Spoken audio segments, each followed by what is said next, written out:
জুমার নামাজ আমাদের সবার কাছেই খুব পরিচিত একটা সাপ্তাহিক ইবাদত, কিন্তু আমরা কি কখনো এর খুঁটিনাটি বিষয়গুলো নিয়ে একটু গভীরে ভেবে দেখেছি? এর কিছু সাধারণ বিষয়ের পেছনেও এমন সব দারুণ গল্প আর যুক্তি লুকিয়ে আছে যা জানলে সত্যি অবাক হতে হয়। চলুন আজ আমরা জুমার নামাজের এমনই 3টি অজানা রহস্যের জট খুলব। এই প্রশ্নগুলো হয়তো অনেকের মনেই উকি দিয়েছে, তাই না? যেমন, নামাজের জন্য কেন একটা নয় দুটো আজান? আবার দেখুন, জোহরের নামাজটা সপ্তাহের অন্য দিন আমরা নীরবে পড়ি, কিন্তু শুক্রবারেই কেন সেটা উচ্চ স্বরে পড়া হয়? আর সবচেয়ে বড় প্রশ্ন, জোহরের 4 রাকাত ফরজ নামাজটা শুক্রবারে কেন হঠাৎ করে 2 রাকাত হয়ে যায়? চলুন আজ এক এক করে এই সবগুলো রহস্যের সমাধান খোঁজা যাক। আজকের আলোচনায় আমরা প্রথমে জানব দুটি আজানের পেছনের সেই ঐতিহাসিক গল্পটা, তারপর দেখব কেন তেলাওয়াত উচ্চস্বরে করা হয় সেটার পেছনের কারণ, আর সবশেষে আমরা উন্মোচন করব কম রাকাতের পেছনের সেই জ্ঞানগর্ভ কারণটি। আচ্ছা, আমাদের প্রথম রহস্য, জুমার নামাজে কেন 2টি আজান দেওয়া হয়?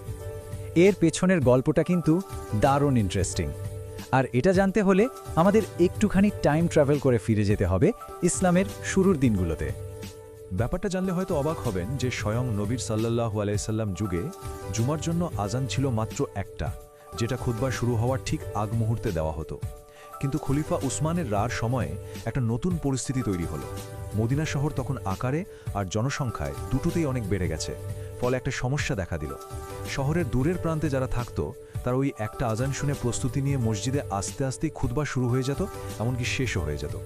তো এই বাস্তব সমস্যাটার সমাধান হিসেবেই তিনি একটা দ্বিতীয় প্রথম আজানটা চালু করেন, যেটা বেশ খানিকটা আগে দেওয়া হতো যাতে সবাই সময় নিয়ে প্রস্তুতি নিতে পারে।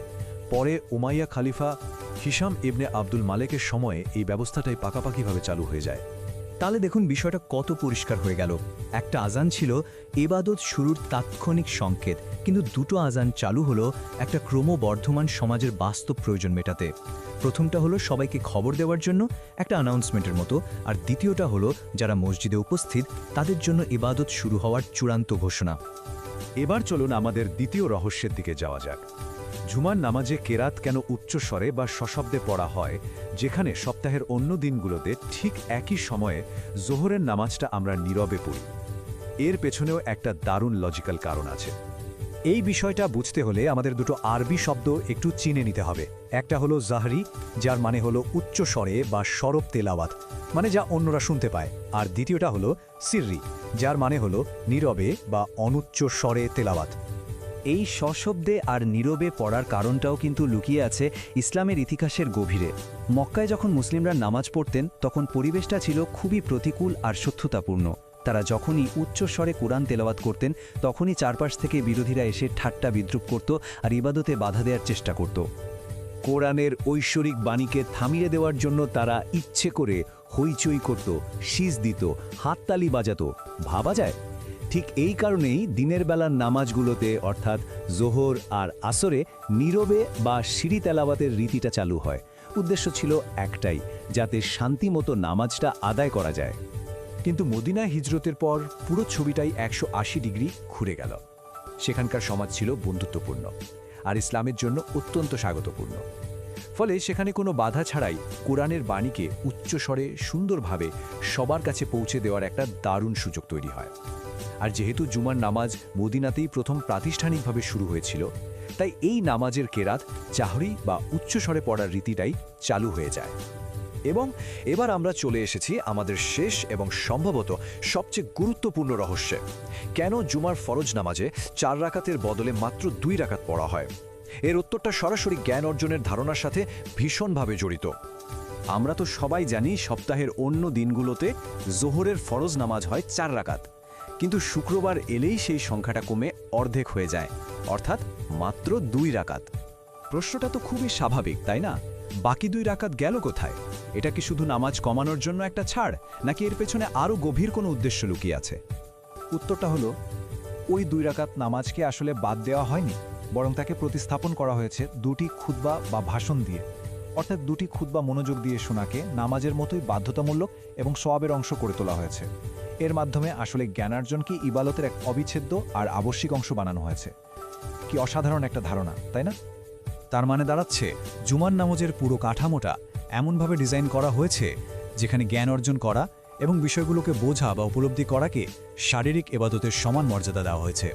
অর্থাৎ শুধু আনুষাঙ্গিকতা পালন করাই নয়, বরং শেখা এবং বোঝাটা এখানে মূল উদ্দেশ্য। তাহলে একটু ভেবে দেখুন, এই তিনটি রহস্যের উত্তর যখন আমরা এক সুতোই গাঁথি, তখন আমরা কি পাই? আমরা পাই জুমার নামাজের এক গভীর দর্শন। এটা তখন আর কেবল একটা সাপ্তাহিক প্রথা থাকে না, বরং এটা হয়ে ওঠে জ্ঞান, কমিউনিটি আর ইবাদতের এক অসাধারণ মেলবন্ধন। খুতবার চূড়ান্ত উদ্দেশ্যই হলো এটা, ঐশ্বরিক জ্ঞান, অর্থাৎ কোরআনের স্পষ্ট আলো দিয়ে মানুষের মন আর আত্মার ভেতরের অন্ধকার দূর করা। যে জ্ঞানের আলো দিয়ে একজন মানুষ ভালো আর মন্দের মধ্যে পার্থক্য করতে পারে, সেই আলো সবার মাঝে ছড়িয়ে দেওয়াই হলো এর আসল লক্ষ্য। তাহলে এই পুরো আলোচনা থেকে আমরা কি শিখলাম? আমরা শিখলাম যে ইসলামী বিধানগুলো কতটা বাস্তবসম্মত, অর্থবহ এবং জ্ঞানকেন্দ্রিক। প্রতিটি নিয়মের পেছনেই রয়েছে কোনো না কোনো গভীর উদ্দেশ্য। 2. আজানের প্রথা আমাদের শেখায় কমিউনিটির প্রয়োজনকে গুরুত্ব দেওয়া। কেরাতের নিয়ম শেখায় পরিবেশ অনুযায়ী মানিয়ে নেওয়া। আর রাকাত সংখ্যা শেখায় যে জ্ঞানার্জনও এবাদতেরই অংশ। জুমার নামাজ হলো এই সব কিছুর এক দারুণ উদাহরণ। জুমার নামাজ আমাদের একটা বড় শিক্ষা দেয়। সেটা হলো ইবাদতের আসল অর্থ শুধু কিছু নিয়ম পালন করা নয়, বরং সেটার উদ্দেশ্য বোঝা এবং জ্ঞান অর্জন করা। এই ধারণাটা আমরা আমাদের দৈনন্দিন জীবনে আর কোথায় কোথায় কাজে লাগাতে পারি? কোন কোন ক্ষেত্রে আমরা শুধু নিয়ম মেনে চলার চেয়ে কেন এই প্রশ্নটা করে আরও বেশি উপকৃত হতে পারি? ভাবনাটা কিন্তু ভাববার মতোই।